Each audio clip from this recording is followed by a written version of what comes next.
जुबान पर अंकुश रखो, विचारों पर अंकुश रखो, अपने जीवन पर अंकुश रखो, अपनी इच्छाओं पर अंकुश रखो। इसी का नाम उत्तम संयम धर्म है। वरना कुछ भी करते रहो, रोज मंदिर जाओ, रोज पूजा करो, रोज पाठ करो, रोज अभिषेक करो, इच्छाओं पर तो अंकुश लगा ही नहीं। मालूम है, एक अंधेरी रात में 4 शराबी एक नाव में बैठ गए, नदी पार कर रहे हैं, रात अंधेरी है, बहुत मस्ती कर रहे, अरे उस पार पहुंच गए, उस पार पहुंच गए। सुबह हुआ, पूरी रात नाव चलाई, पूरी रात चप्पू मारे, पूरी रात चप्पू मारते मारते बाहें भर गई, हाथ भर गए। एक शराबी ने कहा, देख तो रे अपन पहुंचे कहां। वो उतरा नाव से, बड़ी जोर से हंसा। दूसरे ने कहा, हंस क्यों रहा है? बोले आके देख। वो उतरा, उसने देखा, वो भी जोर से हंसा। तीसरा उतरा, वो भी जोर से हंसा। चौथे ने कहा, मूर्खो हंस काहे को रहे हो, ये बताओ कि नाव अपनी कहां तक पहुंच गई। बोले खाक पहुंच गई। बोले क्यों? बोले नाव छोड़ना तो भूल ही गए, और रात भर चप्पू मारते रहे, बैठे तो नाव में रहे, नाव तो बंधी रही अपने पाल से, नाव छोड़ना भूल गए, रात भर चप्पू मारे। अरे शराबियों, पहले देख तो लेते कि नाव छोड़ी है या नहीं छोड़ी है। कहीं ऐसे ही तो अपन शराबी नहीं है। कहानी में तो बड़ा मजा आया ना शराबियों की। मोह महामद पियो अनादि भूले आपको। कौन सी मदिरा पी रखी है? मोह की मदिरा पी रखी है।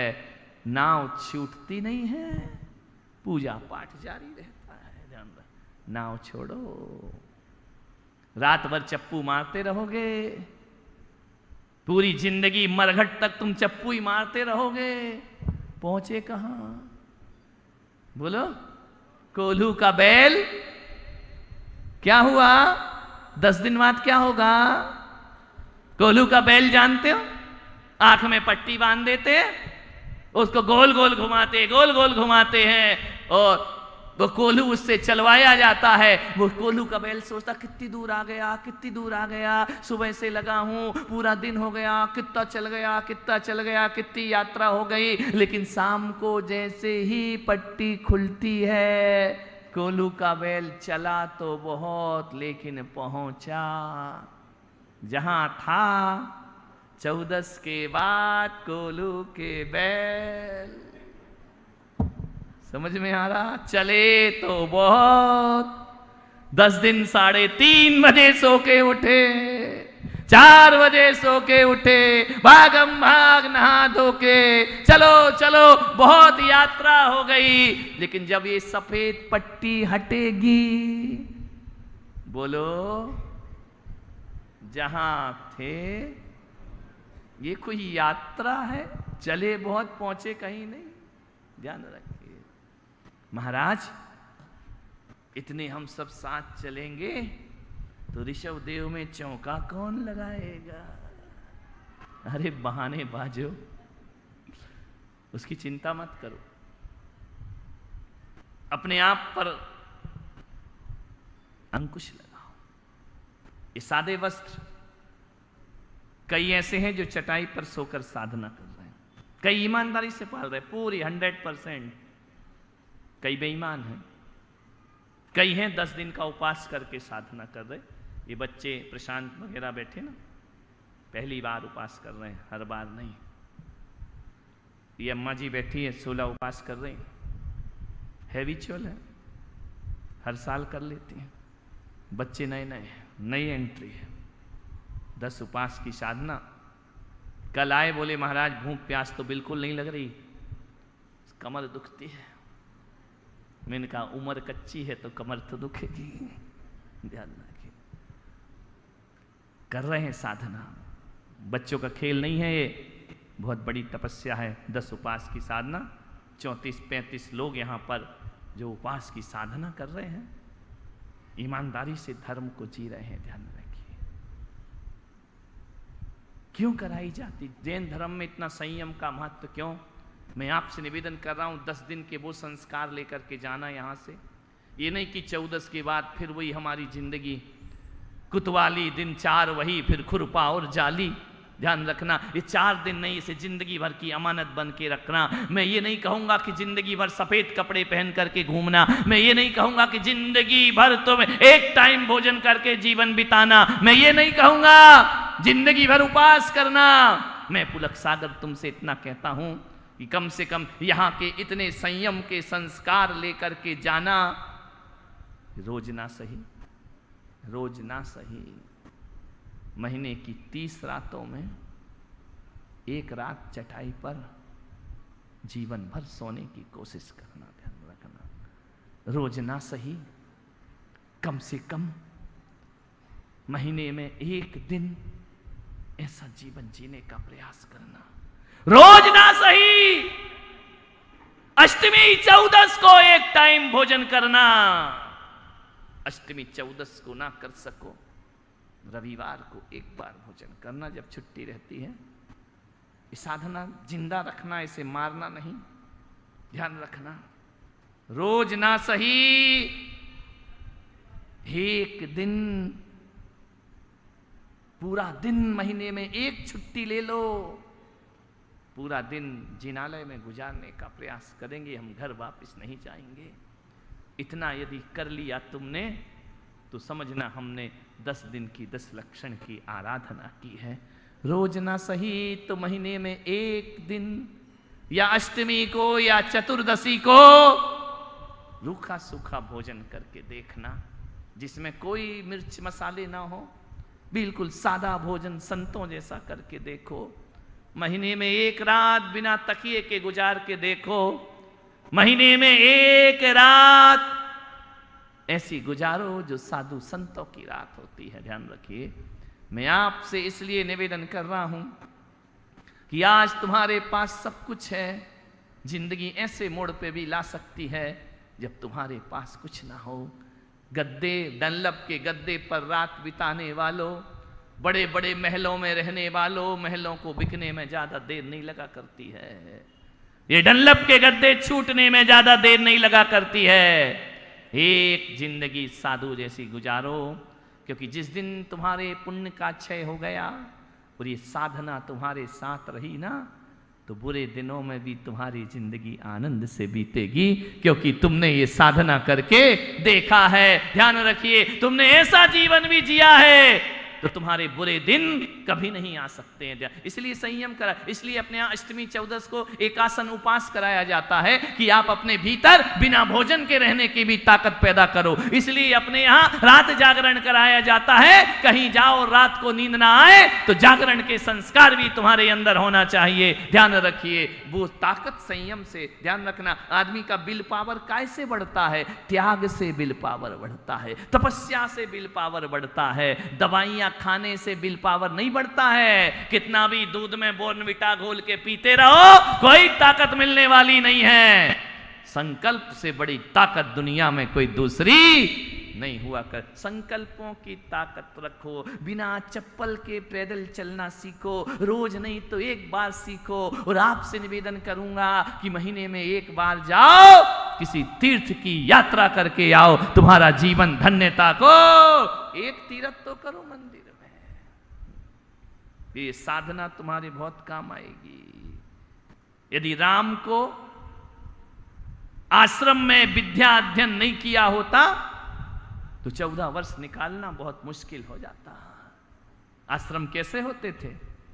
गुरु के पैर दबाओ फिर सोना, लकड़ी काट कर लाओ, भिक्षा मांग कर लाओ, भोजन अपने हाथ से बनाओ, पहले गुरु को खिलाओ फिर तुम खाना। ये साधना। लोग कहते हैं कि राम भगवान थे इसलिए 14 वर्ष व्यतीत कर दिए। राम की 12 वर्ष तो उनने अध्ययन काल में बिताया, और वह 12 वर्ष ऐसे बिताया जैसे वनवासी में कोई वनवासी जीवन बिताया करता है। पहले आश्रमों की शिक्षा थी, साधनों की शिक्षा नहीं थी, साधना की शिक्षा थी। वो जब वो ज्ञान वह प्राप्त करते थे तो बच्चे आश्रमों से लोह पुरुष बन करके बाहर निकला करते थे। ध्यान रखिए, ये साधना के फल हैं। पहले साधना ज्यादा, साधन कम, और आज की पढ़ाई में साधन ज्यादा, साधना बिल्कुल नहीं। बुरे दिन आ जाएंगे ना बच्चों के, तो सुसाइड करेगा तुम्हारा बच्चा, ध्यान रखना है। वो मरने की तैयारी करेगा कि मुझसे ये बुरे दिन नहीं देखे जाते, मैं गाड़ी के बिना नहीं चल सकता, मैं बाइक के बिना नहीं चल सकता हूं। संस्कार नहीं दिए, इसलिए संयम के संस्कार अपने जीवन के अंदर पाल करके रखो। एक ही निवेदन है, संयम ही जीवन को महानता दिलाता है। कभी तो पल भर सोच ले प्राणी, क्या है तेरी कर्म कहानी। कभी तो पल भर सोच ले प्राणी, क्या है तेरी कर्म कहानी। पता लगा ले, पता लगा ले, पड़े हैं कितने दाग तेरे दामन में। देख ले दर्पण में मुखड़ा, देख ले प्राणी जरा दर्पण में। देख ले कितना पुण्य है, कितना पाप तेरे जीवन में। देख ले दर्पण में, खुद को धोखा दे मत बंदे, अच्छे ना होते कपट के धंधे। खुद को धोखा दे मत बंदे, अच्छे ना होते कपट के धंधे। सदा न चलता, सदा न चलता किसी का नाटक दुनिया के मेले में। देख ले दर्पण में मुखड़ा, देख ले प्राणी जरा दर्पण में। देख ले कितना पुण्य है, कितना पाप तेरे जीवन में। देख ले दर्पण में। आज संयम का दिन है, अपने अंतस को टटोलो, देखो कितना जीवन में पुण्य है और कितना पाप है। ये 10 दिन की जो साधना है, हकीकत में देखना, किसी की उम्र 50 साल हो गई होगी, किसी की उम्र 60 साल हो गई होगी, किसी की उम्र 70 साल होगी। देख लेना, जीवन में रुपया कमाया, धन कमाया, पैसा कमाई, इज्जत कमाई, लेकिन 10 दिन की जो कमाई है ना, ये यहां नहीं, जन्म जन्म तुम्हारे साथ जाएगी। ध्यान रखना, ये कमाई ही तुम्हें परमात्मा से जोड़ने का प्रयास करेगी। ये कमाई ही तुम्हारे पापों का नाश करेगी। ये कमाई ही सुगई गमनम समाहि मरणम जिन गुण संपत्ति हो।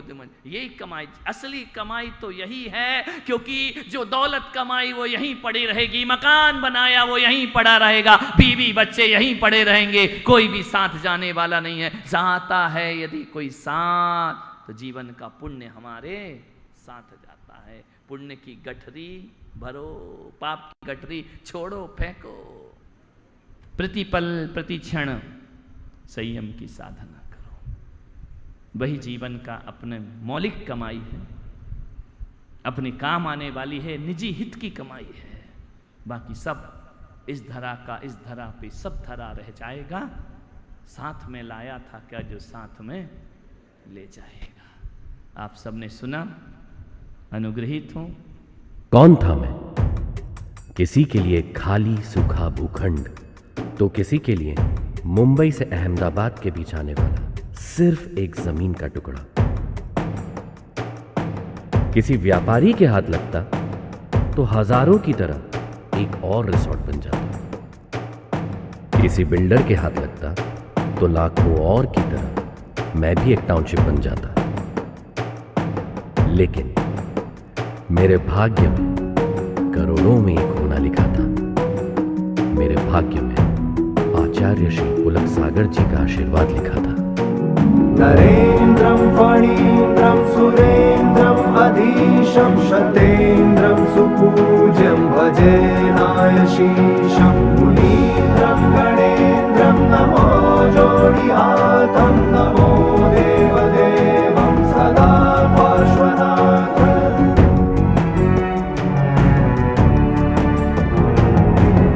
मौन था मैं स्वर्ग कहाँ से आया, खाली भूखंड को दे दी उसने काया। मौन था मैं स्वर्ग कहाँ से आया, खाली भूखंड को दे दी उसने काया। तीर्थ बनाया मुझको सजाया, तीर्थ बनाया मुझको सजाया। खाली भूमि छू के मेरी पुलक जीने की कृपा अर्जुन शरणम मना। तीर्थधाम जिन शरणम यही त्रिकाल चौबीसी, छात्रवास जिन शरणम यही है निर्जरा कुटी। यही है ध्यान मंदिर सामयिक गुफा, यही नवग्रह जिनालय त्रिमूर्ति भी दिखे यही।